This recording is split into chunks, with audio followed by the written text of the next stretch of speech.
Vous avez entendu parler de la levée temporaire du plafond de 20 heures par semaine qui était imposé aux étudiants étrangers ici au Canada. Beaucoup de questions nous ont été posées et entre autres des questions en rapport avec les risques associés à cette mesure-là. Dans cette vidéo, je prendrai le temps de vous parler des risques sur le plan académique. Dans d'autres vidéos, je vous parlerai des risques sur le plan de l'immigration, sur le plan physique et sur le plan psychologique. L'objectif ici, c'est de vous permettre d'avoir une vision équilibrée de la chose et surtout de vous permettre de savoir c'est à quoi vous attendre.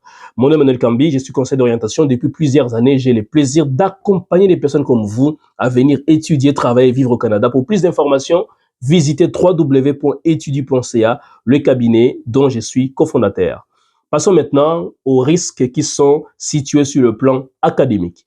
4 risques essentiellement. Le premier risque, c'est les risques de diminution des rendements scolaires. Lorsque vous travaillez plus que 20 heures par semaine, il va de soi qu'il y a effectivement un risque que vos résultats scolaires puissent être moins reluisants que d'habitude. Pourquoi? Parce que vous allez pouvoir gérer 1000 choses à la fois avec les rythmes effrénés des études au Canada. Ce n'est pas facile d'obtenir aussi des pourcentages assez élevés.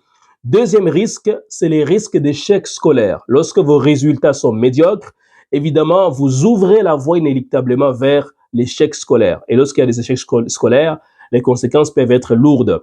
Troisième risque, c'est les risques, effectivement, d'exclusion du programme. Il y a beaucoup de personnes qui nous ont contactés parce que, évidemment, ils n'ont pas réussi à obtenir une certaine note telle qu'exigée par le département ou le programme d'études.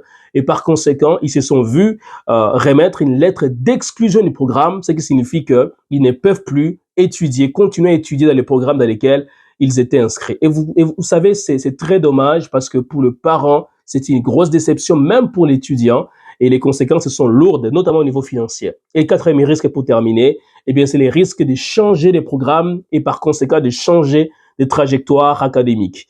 Évidemment, les changements de programme n'est pas nécessairement mauvais, mais lorsque vous vous faites accompagner par des professionnels, notamment comme moi, conseiller d'orientation, on est en mesure de vous dire exactement quel programme choisir, quelles sont les précautions qu'il faut prendre pour éviter de tomber dans des erreurs que beaucoup ont commises et qui les ont coûté assez cher. Voilà un peu ce que je voulais vous partager aujourd'hui. J'espère que cela va vous aider. Alors, pour terminer, juste vous dire que ce qui est annoncé est une très très bonne nouvelle, c'est une mesure qui va être avantageuse. Cependant, il va falloir effectivement que vous fassiez accompagner pour en bénéficier pleinement. Pour plus d'informations, www.etudie.ca.